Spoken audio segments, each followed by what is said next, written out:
Close your eyes now and let your heart rest. The day is behind you. The noise, the hurry, the worries of your own life, let them all fade like the setting sun.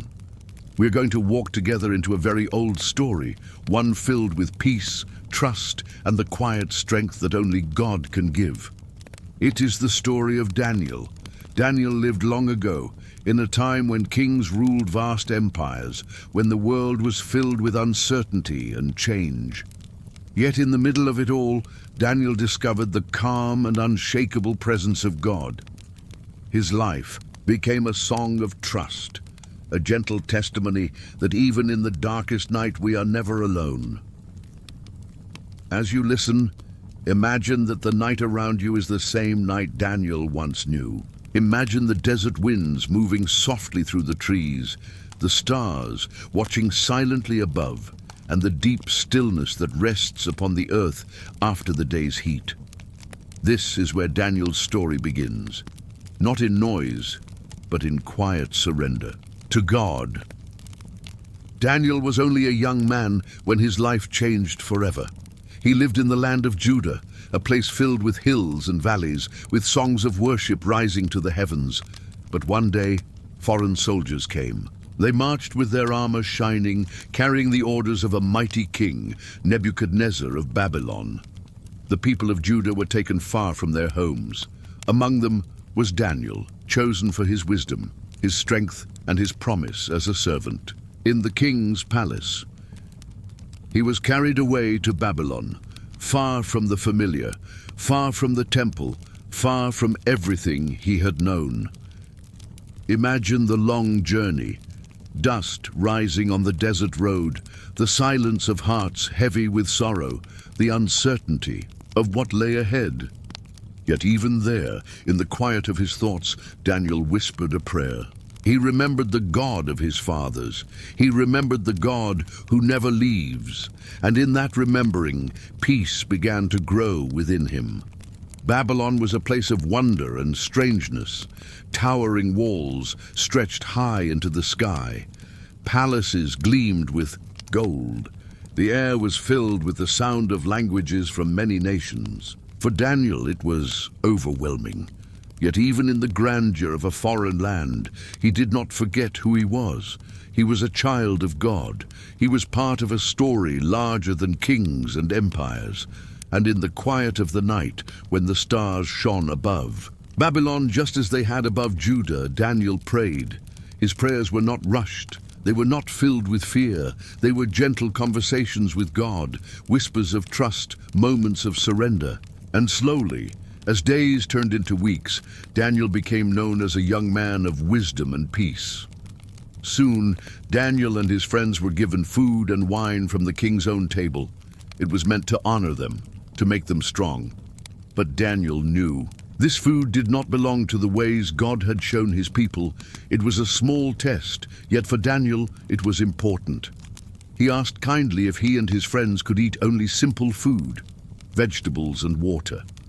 At first, the steward was afraid. What if they grew weak? What if the king became angry? But Daniel spoke gently. He trusted God. "Test us for 10 days," he said, "and see." And so they ate simply. Each bite was an act of faith, a reminder that God provides. And after 10 days, they were healthier and stronger than all the others. It was a small thing. Yet in the quiet of those meals, Daniel showed the power of faithfulness. He learned that peace comes not from kings, not from riches, but from trusting God in the smallest of choices. Can you imagine Daniel at night, lying down after a day in the palace? The halls would fall silent. The lamps would burn low. The noise of Babylon would fade into the distance. And there, in the hush of darkness, Daniel would pray. Perhaps he whispered the psalms he had learned as a child. Perhaps he thanked God for the strength of the day. Perhaps he asked for wisdom for tomorrow. And with each prayer, his heart grew calm. He could sleep peacefully, knowing that the God who kept watch over the stars was also keeping watch over him. Let your own heart rest in that thought. The same God who guarded Daniel in Babylon guards you tonight. You are safe, you are seen, you are loved. Daniel's story, even at the beginning, carries a lesson. Peace does not depend on where we are. Peace comes from who we trust. Daniel was far from home, yet God was near. He was surrounded by strangers, yet he was never alone. He faced choices that could have filled him with fear, yet he chose faith. And so can you. As you lie here now, let Daniel's beginning remind you. No matter how far you feel from safety, no matter what worries you carried, into this night, God is already here. His presence is gentle, steady, unshakable. Rest in that presence. Let your breathing slow.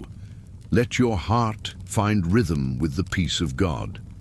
And so, the first chapter of Daniel's journey ends not with noise, but with quiet peace. A young man in a foreign land, whispering prayers into the night, learning that God is faithful in every small thing. Tonight, as you prepare for rest, let your own story join his. You too can whisper your worries to God. You too can choose faith in the small things. You too can sleep under the watchful care of the one who never slumbers nor sleeps. Close your eyes now. Rest in the same peace that filled Daniel's heart, and know that this is only the beginning. Nebuchadnezzar, the mighty king of Babylon, ruled with power that reached across nations. His palaces shone in the sunlight, his armies moved with strength, and his word was law. Yet even the strongest king is still a man, and men sometimes find themselves troubled by mysteries they cannot solve. One night the king dreamed. It was not an ordinary dream that slips away at dawn. It was a dream that shook his soul. He awoke in the dark of night, his heart restless, his mind clouded with fear.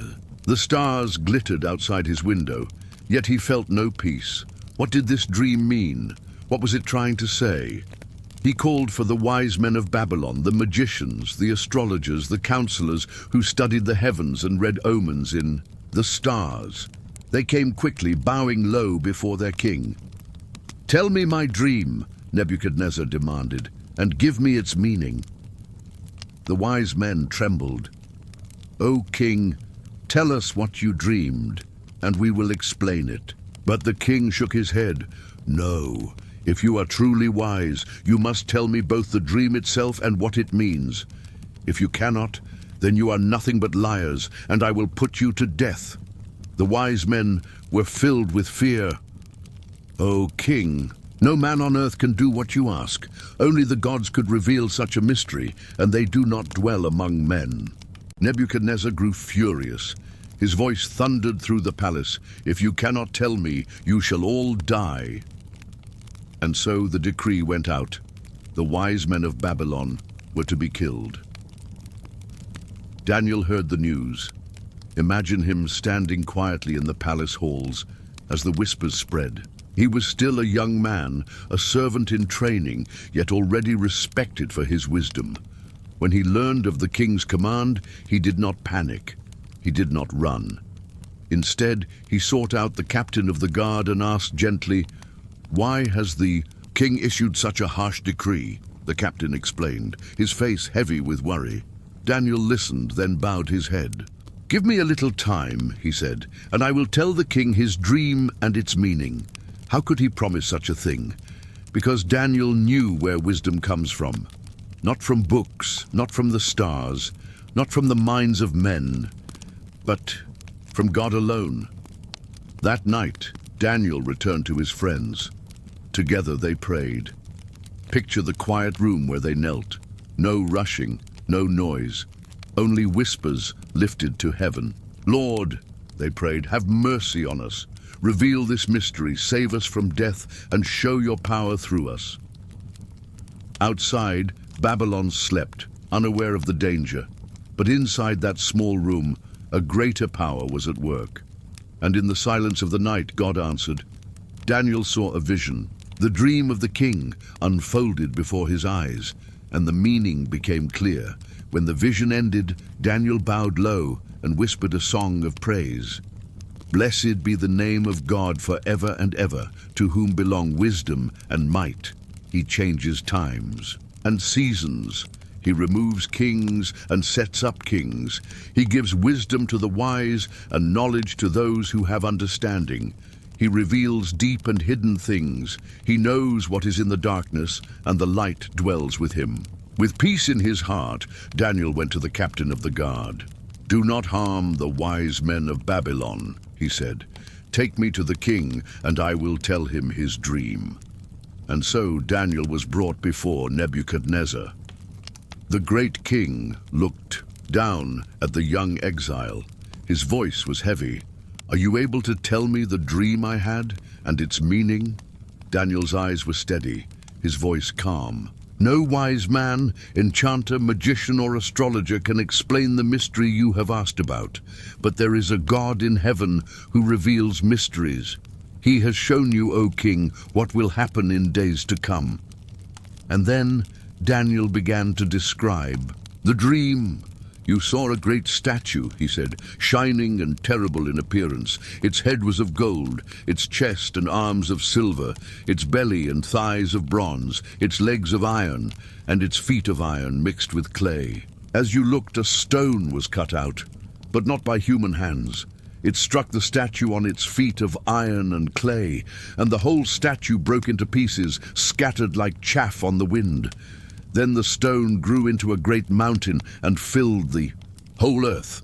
The king's eyes widened. This was his dream, exactly as it had come to him in the night." Daniel continued, his voice gentle yet firm. "This, O king, is what it means. You are the head of gold. God has given you dominion and power and glory, but after you will come other kingdoms, each one less than the first. They will rise and fall until at last there comes a kingdom unlike any other. The stone not cut by human hands is the kingdom of God. It will break all other kingdoms to pieces, and it will stand forever." Silence filled the room. Nebuchadnezzar stared at Daniel, awe in his face. Then he rose from his throne and fell on his knees before the young man.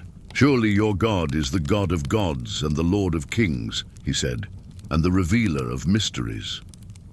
He appointed Daniel ruler over many things in Babylon, and Daniel's friends were given places of honor.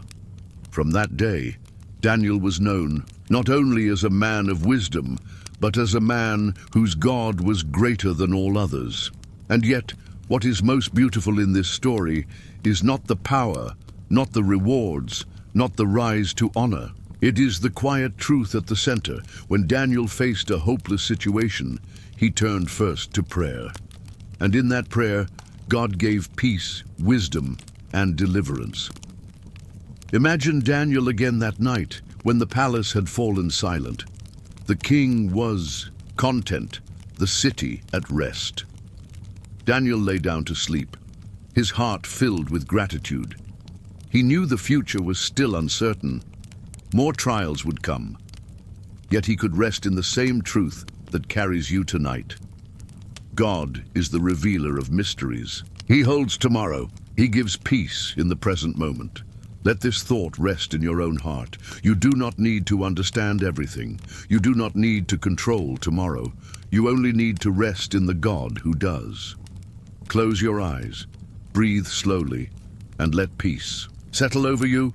The peace that Daniel knew in Babylon so long ago. In the heart of Babylon, the king's power was displayed in many ways.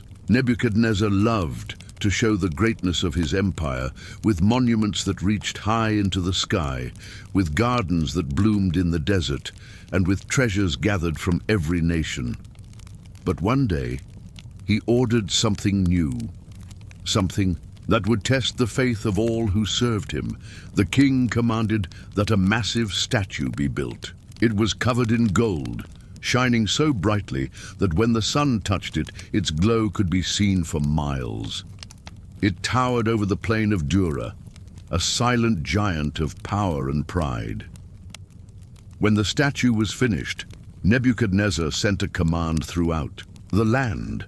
All the officials, governors, counselors, and servants of the kingdom were to gather before the golden image. And when the music sounded, the horns, the flutes, the harps, and every kind of instrument, everyone was to bow down and worship the image of gold. Whoever refused would be thrown into a blazing furnace. The day came, the people gathered, the music began. All across the plain, men and women bent low before the statue. The golden figure gleamed, and the sound of instruments filled the air. But in the middle of the crowd, 3 men stood tall, Shadrach, Meshach, and Abednego, Daniel's friends. They did not bow. They could have chosen the easy path. They could have said, "It is only one moment, only one bow, only a small thing." But their hearts belonged to God alone, and in the stillness of that decision, they felt peace.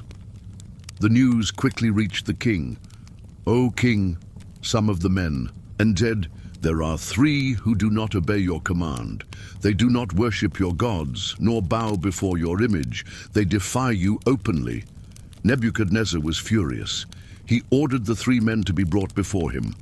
His voice thundered in the great hall. "Is it true, Shadrach, Meshach, and Abednego, that you do not serve my gods or worship the golden image I have set up? If you are ready, when you hear the sound of the music, fall down and worship. But if you do not, you will be thrown into the blazing furnace, and what God will be able to rescue you from my hand?" The 3 men stood quietly. Their voices were calm, steady, full of faith. "O Nebuchadnezzar, we do not need to defend ourselves before you. If we are thrown into the blazing furnace, the God we serve is able to save us. He will rescue us from your hand. But even if he does not, we will not bow to your image or serve your gods." Their answer was gentle but unshakable. They were not angry, they were not afraid. They trusted their lives into the hands of God. Nebuchadnezzar's face burned with rage. He ordered the furnace to be heated 7 times hotter than usual. The strongest soldiers of his army bound the 3 men and carried them toward the fire.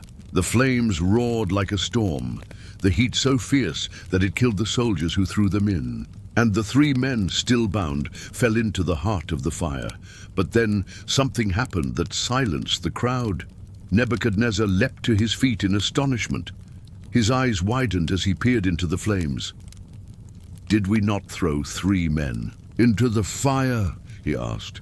"But look, I see 4 men walking in the fire, unbound and unharmed, and the 4th looks like a son of the gods." Inside the furnace, the fire had no power. The ropes that bound them were gone, but their clothes were not burned. The flames, which should have consumed them in a moment, could not touch them at all.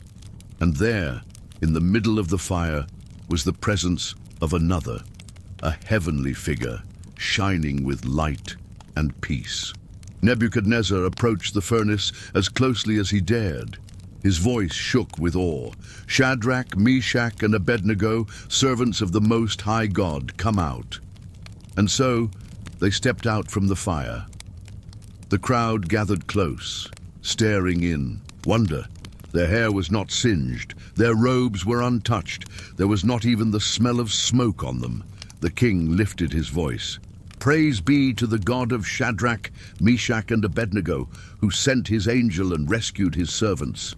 They trusted him and defied my command. They were willing to give their lives rather than serve or worship any god except their own. Therefore, I decree that no one in any nation may speak against their God, for there is no other God who can save in this way." And so the 3 men were honored in Babylon, but more than honor, they carried something greater, the peace of knowing that God himself had walked with them in the fire. Imagine that night when they rested. The memory of the flames still burned bright in their minds, but their hearts were calm. They had been tested in the most terrifying way, yet they had not been alone. The presence of God had been with them, closer than the fire, stronger than the flames. You too may feel sometimes that life presses in like fire, that troubles surround you, that the heat of worry, fear, or pain is too much. But remember this story. The same God who walked with Shadrach, Meshach, and Abednego in the furnace walks with you now. The fire may burn around you, but it will not consume you. His presence is enough. So as you breathe deeply and let this story settle into your heart, Imagine the peace they felt. Imagine standing in the middle of danger, yet knowing you are safe. Imagine hearing the crackle of flames, yet feeling no harm. This is the peace of God. This is the rest He gives. Let yourself rest in that same presence tonight. Close your eyes. Feel the calm. Let every fear drift away. The God who was faithful in Babylon is faithful still. Nebuchadnezzar was the most powerful king of his time. His armies stretched across nations, his treasures filled palaces, and his word carried life or death. To many, he seemed unstoppable, unshakable, almost untouchable. Yet even the strongest of men are still in the hands of God, who raises up and brings low. One night the king dreamed again. It was not like the dream of the statue, though it too disturbed him. This time he saw a great tree in the middle of the earth. Its height reached to the heavens, and its branches stretched to the ends of the world. The leaves were beautiful, and its fruit abundant. Animals found shade beneath it, and birds built their nests in its branches. The whole earth was fed by it. But then in the dream, a messenger from heaven came down. His voice was like thunder. Cut down the tree and trim off its branches. Strip its leaves and scatter its fruit. Let the animals flee from under it, and the birds from its branches. But leave the stump bound with iron and bronze in the grass of the field. Let it be, drenched with the dew of heaven, and let his mind be changed from that of a man to that of an animal, until 7 times pass over him. This is to show that the Most High is sovereign over all kingdoms on earth and gives them to whomever he wishes. When the king awoke, his spirit was troubled. He called once again for his wise men, but none could explain the dream. Finally, Daniel was brought before him. The king's eyes searched Daniel's face. "Belteshazzar," he said, using the Babylonian name given to him, "tell me the meaning of this dream. I know that the spirit of the holy gods is in you, and no mystery is too difficult for you." Daniel listened. He thought about the dream, and his heart grew heavy. For a moment, he was silent. The king noticed. "Do not be afraid," Nebuchadnezzar said. At last, Daniel spoke softly. "My lord, if only the dream applied to your enemies. The great tree you saw is you, O king. Your greatness has grown until it reaches the heavens. Your rule extends to the ends of the earth, but you will be driven away from people and live with the wild animals. You will eat grass like the ox and be drenched with the dew of heaven. 7 times will pass until you acknowledge that the Most High rules over the kingdoms of men and gives them to anyone he wishes. Yet the stump with its roots means your kingdom will be restored when you acknowledge that heaven rules.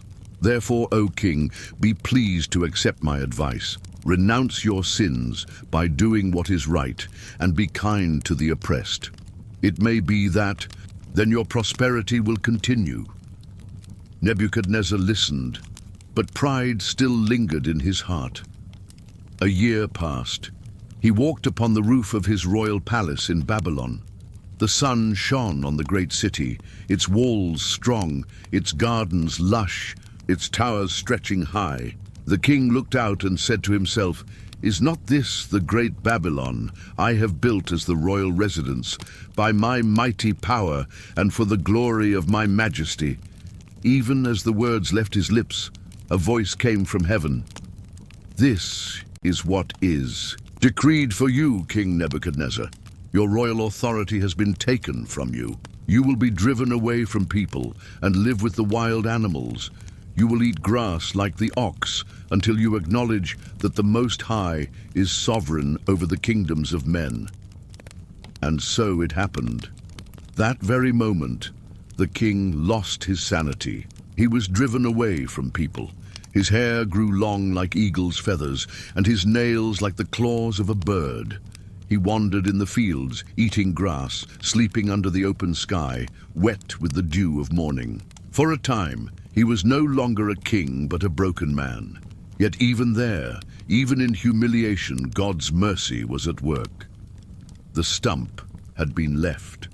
The roots were still alive. The purpose was not to destroy, but to teach. At the end of the appointed time, Nebuchadnezzar lifted his eyes toward heaven. For the first time in many months, clarity returned. His mind was restored, and with his sanity came humility. His voice, once filled with pride, now spoke words of worship. I, Nebuchadnezzar, raised my eyes toward heaven, and my sanity was restored. Then I praised the Most High. I honored and glorified him who lives forever. His dominion is an eternal dominion. His kingdom endures from generation to generation. All the peoples of the earth are regarded as nothing. He does as he pleases with the powers of heaven and the peoples of the earth. No one can hold back his hand or say to him, "What have you done?" When his kingdom was restored, Nebuchadnezzar was greater than before, but his heart was different. He no longer boasted of his own strength. Instead, he spoke with reverence of the God who rules above all. His story became a testimony that pride leads to a fall, but humility opens the way to peace.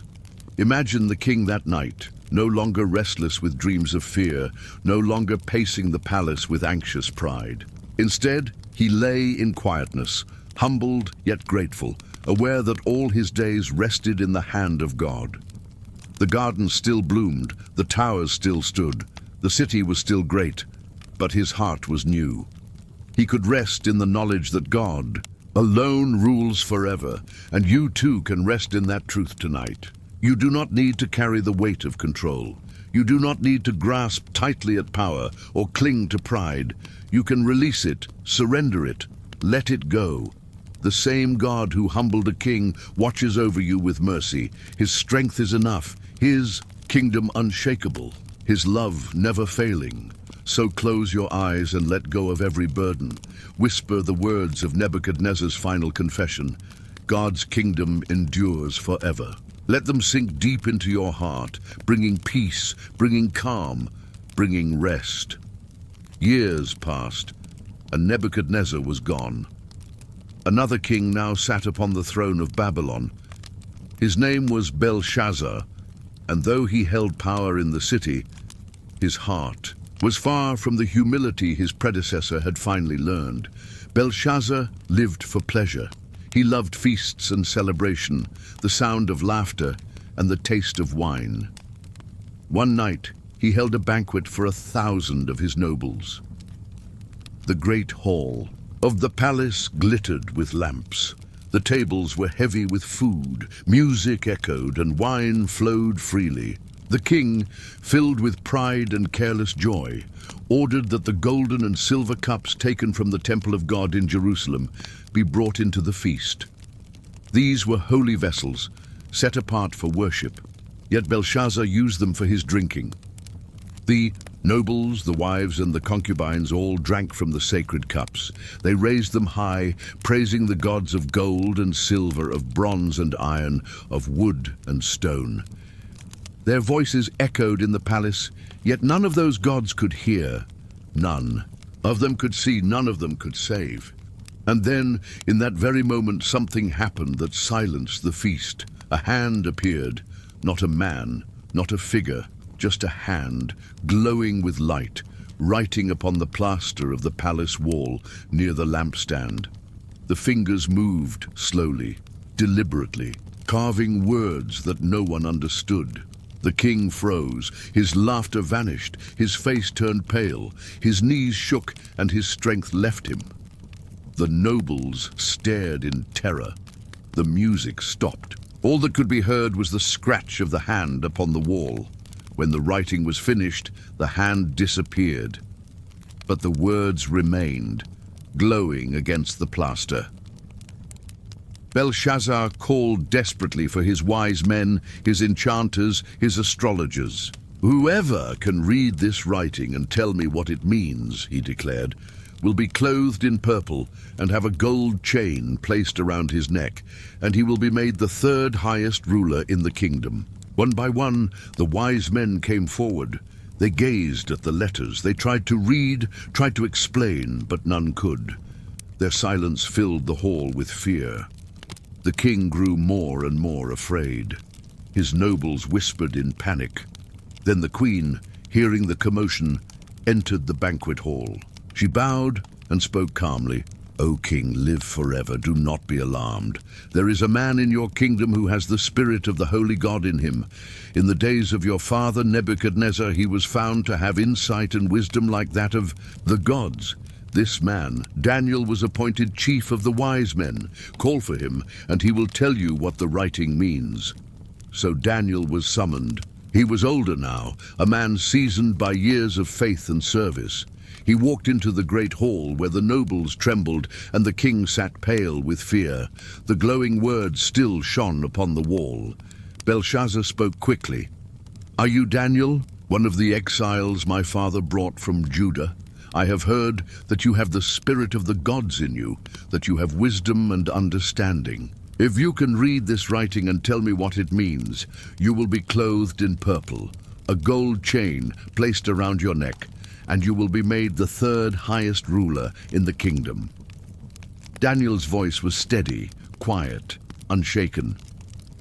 "You may keep your gifts for yourself and give your rewards to someone else.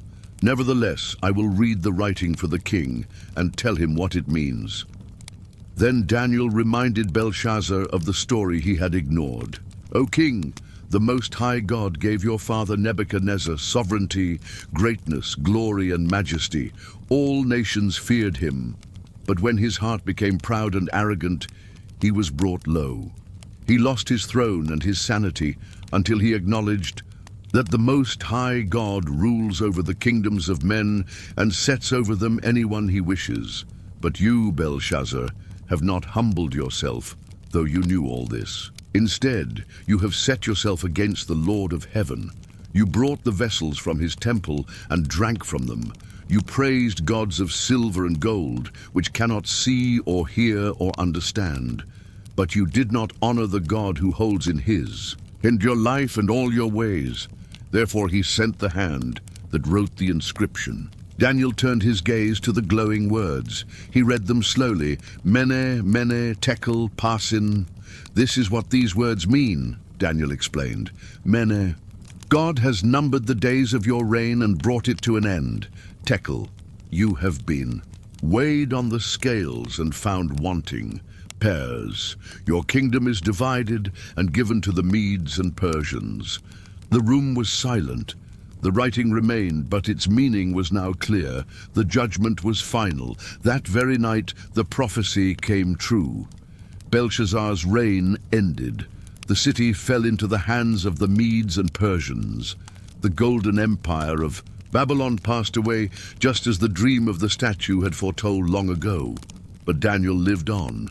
Through every change of king, through the fall of empires, he remained steady, a man of peace in a world of turmoil, a man who trusted in the God whose kingdom never ends. Imagine Daniel that night.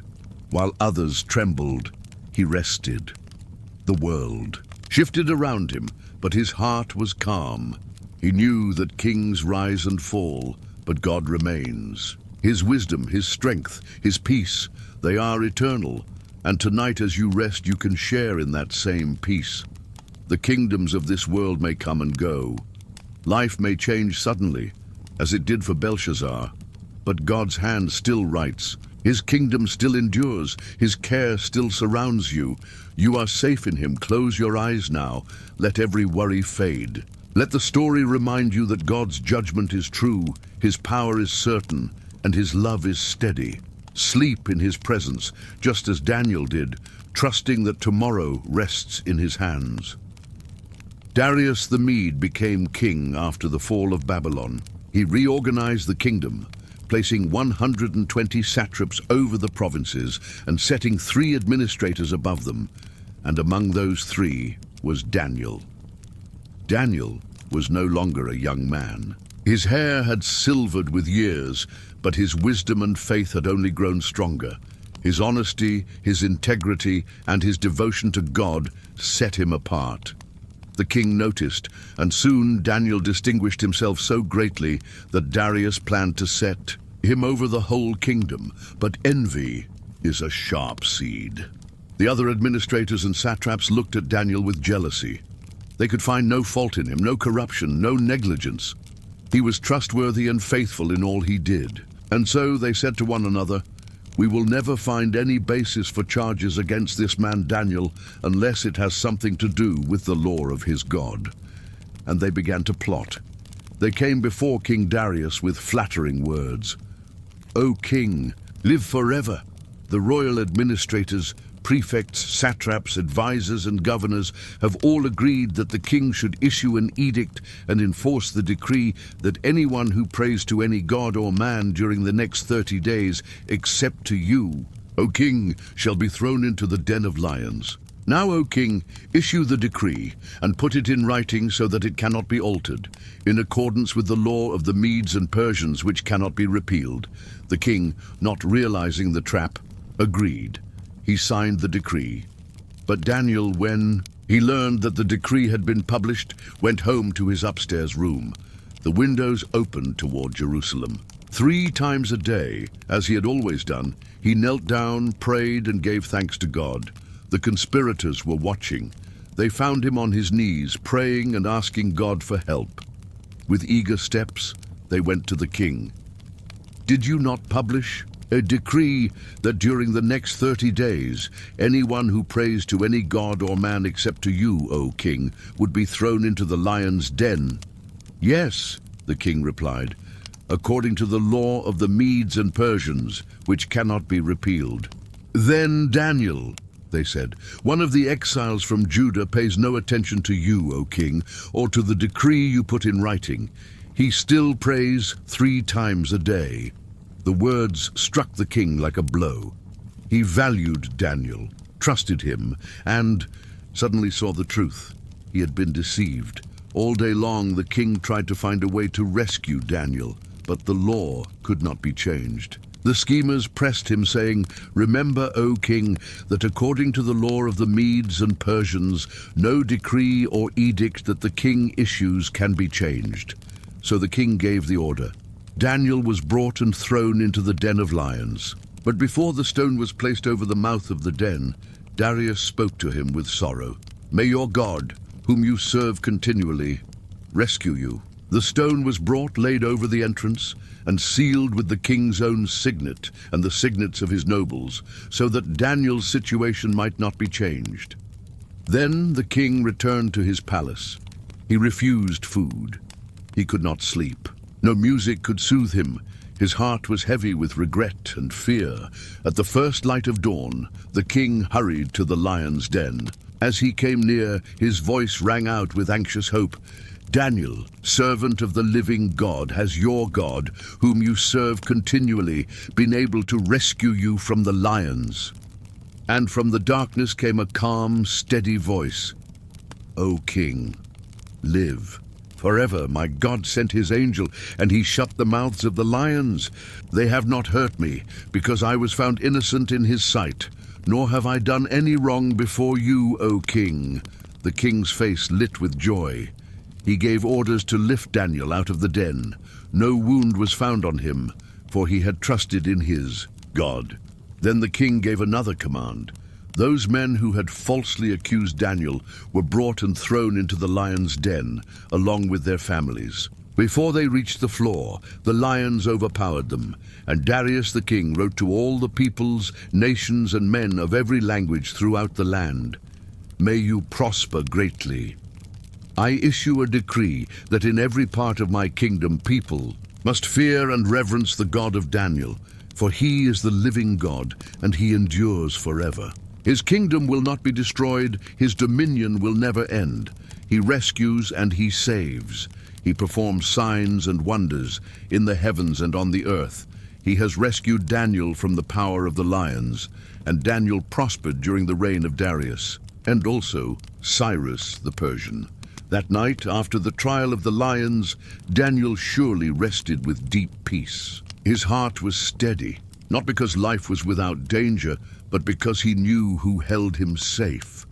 God had been faithful, as he always was, as he always will be. So as you lie down tonight, let this story be your comfort. The lions of life may roar, The world may seem against you, but the God who shut their mouths is the same God who watches over you. You are safe in his hands. Trust him, rest in him, and sleep in his peace. In the first year of King Belshazzar's reign, Daniel had a vision during the night. His mind was calm and his spirit attentive as he lay in prayer and contemplation. Suddenly, the sky opened in his mind's eye, and he saw visions of great and mysterious things.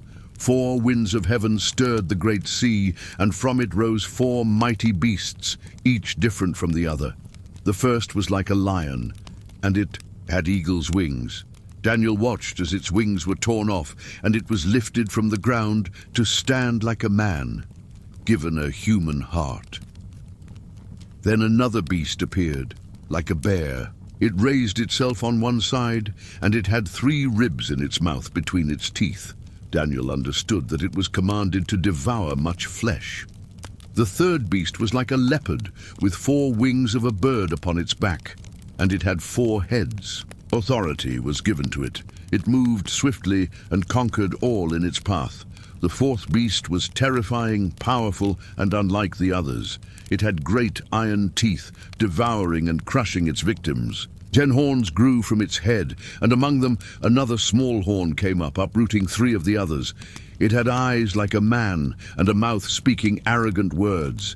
This beast was dreadful, and Daniel trembled as he gazed upon it. As Daniel pondered the vision, he saw thrones set in place, and the Ancient of Days took his seat. His clothing was white as snow, his hair like pure wool, and his throne was fiery flames.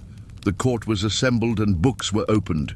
Judgment was pronounced. The 4th beast was slain, its body destroyed, and it was thrown into the fire. The other beasts were stripped of authority, but their lives were prolonged for a time. Daniel continued to watch, and he saw one, like a son of man, coming with the clouds of heaven. He approached the Ancient of Days and was given dominion, glory, and a kingdom, so that all peoples, nations, and languages would serve him. His dominion is everlasting, and his kingdom will never be destroyed. Daniel was troubled by the vision. He asked one of the angels who stood nearby to explain the meaning. The angel spoke gently. The 4 great beasts are 4 kings who will rise from the earth, but the saints of the Most High will receive the kingdom and possess it forever, for all ages. The 4th beast, dreadful and powerful, will devour and crush, and its 10 horns are 10 kings who will arise from it. Another will rise, different from the first, and he will subdue 3 kings. He will speak against the Most High, oppress the saints, and try to change the times and laws. But the court will sit, and his power will be taken away, destroyed forever. Then the sovereignty, power, and greatness of all kingdoms under heaven will be given to the saints of the Most High. His kingdom is everlasting. All dominions will serve and obey him. Daniel, though fearful, was comforted. He realized that even when kingdoms rise and fall, even when rulers seem powerful and frightening, God's plan is certain. The Ancient of Days reigns eternally. The one true kingdom cannot be shaken. He recorded the vision carefully, so that all who read it would understand that the world's power is temporary, but God's kingdom endures. As the night passed, Daniel's heart was steady. Though he had seen terrifying beasts and powerful kings, he knew that God's judgment is true, his authority supreme, and his kingdom everlasting. Daniel's vision was not just about the distant future. It was a promise for all who trust in God. No matter how dark the night, no matter how fierce the storms, God's kingdom will prevail. His faithful ones will inherit it, and all evil will ultimately be judged. As you lie down tonight, imagine the Ancient of Days seated on his throne, calm and just. The beasts and the powers of the earth may roar, but they cannot withstand his authority. Rest in the knowledge that God's kingdom endures, and you are part of his care. Sleep in his peace, with your heart free from fear, just as Daniel rested in the certainty of God's eternal plan. Daniel had lived many years in Babylon, and though he was far from his homeland, he never stopped praying to the God of Israel. One night, as he was quietly resting, he was given another vision, gentle yet full of meaning. In his dreamlike vision, Daniel found himself near a wide, open plain. The sky above stretched endlessly, painted in soft colors of dawn. Everything was calm, as if the world itself was holding its breath. From the horizon, Daniel saw a ram appear. The ram was strong, with 2 tall horns. It moved slowly, majestically, and wherever it went, nothing could stand in its way. The ram wandered across the plain, peaceful yet powerful, its horns glistening in the light. Then, suddenly, from the west came a goat. It moved swiftly, almost gliding across the ground, faster than the eye could follow. The goat had a single, large horn between its eyes, and with speed and strength it charged at the ram. There was a clash, and the goat struck the ram, breaking its horns. The goat then grew even greater, its single horn shining brightly.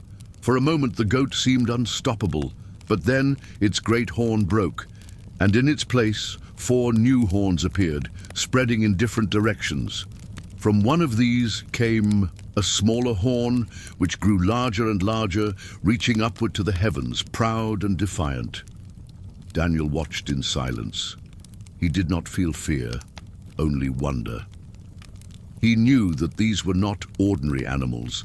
They were signs, symbols of kingdoms, powers of the earth that would rise and fall, just as waves rise and fall upon the sea. Yet Daniel also knew that behind all this stood God, guiding history according to his will. As Daniel pondered the meaning, a gentle presence drew near. An angel spoke softly, explaining that the ram and the goat were kingdoms, mighty empires, that would rise, fight, and fall. Yet all of them were temporary, like shadows passing in the light. The angel reminded Daniel that in the end, it is God's kingdom that endures forever. The vision slowly faded. The plain grew quiet once more. The sky peaceful, the animals gone.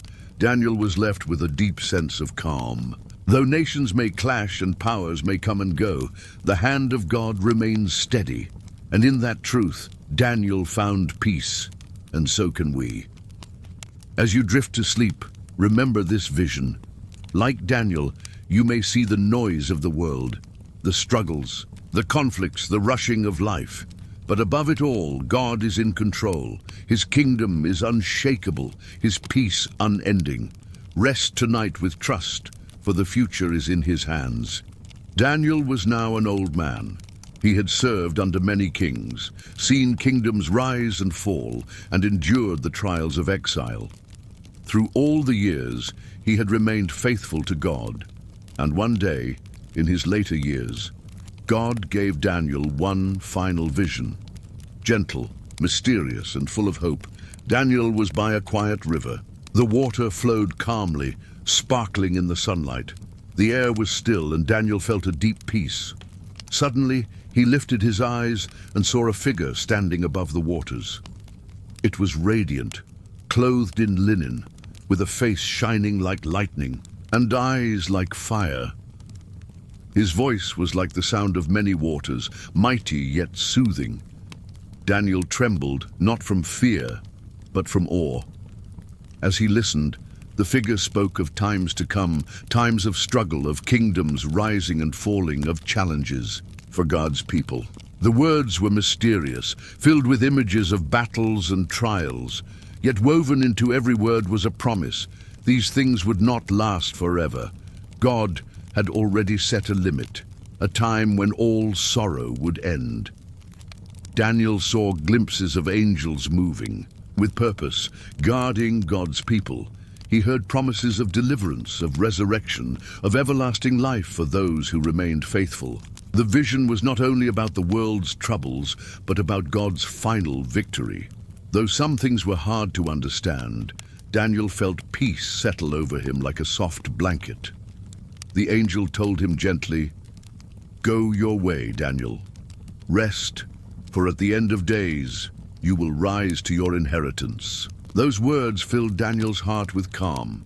The future, with all its mysteries, was in God's hands. The kingdoms of men would come and go, but God's kingdom would stand forever. Daniel understood that his journey was ending, but he was safe in God's care. As you listen to this story tonight, imagine that river, quiet, steady, unchanging. Imagine the gentle voice reminding you that just like Daniel, you are safe in God's plan. The world may seem uncertain, but God is faithful. You can rest knowing He holds your future. So close your eyes, let your heart be still, and drift into peaceful sleep. Like Daniel, you can rest in hope, trusting that God's eternal kingdom will bring light after every shadow and peace after every storm. Daniel's life was filled with trials, visions, and faith. From the lion's den to the visions of mighty beasts, Daniel saw the power and glory of God, and he trusted Him in every moment. As the years passed, Daniel remained steadfast in prayer, devotion, and wisdom. Kings came and went, kingdoms rose and fell, yet Daniel's God remained eternal. Daniel's heart was calm, not because life was easy, but because he knew that God held the future and all creation in His hands. Each morning, Daniel would rise and give thanks. Each evening he would pray, kneeling toward Jerusalem, as he had done since his youth. And in every act, he trusted God to guide him, to protect him, and to keep him safe from harm. Even when danger surrounded him, Daniel remembered the times God had delivered him, the lion's den, the trials of jealous men, and the revelations of God's eternal kingdom. And with each memory, his heart grew more peaceful, knowing that God's promises are sure. Daniel's life is a reminder that even in the darkest hours, even when fear rises like a roaring lion, God is with us. He watches over the faithful, protects them, and grants them peace.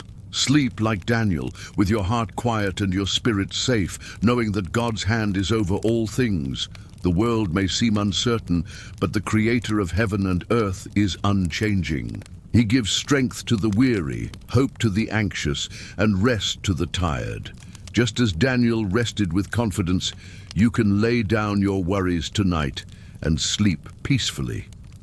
As your eyes close, imagine a gentle light surrounding you. The same light that guided Daniel through every trial. Let the calmness of God's presence fill your mind. Let His protection ease every fear. Drift into sleep with trust and peace, knowing that you are watched over, loved, and safe. Good night.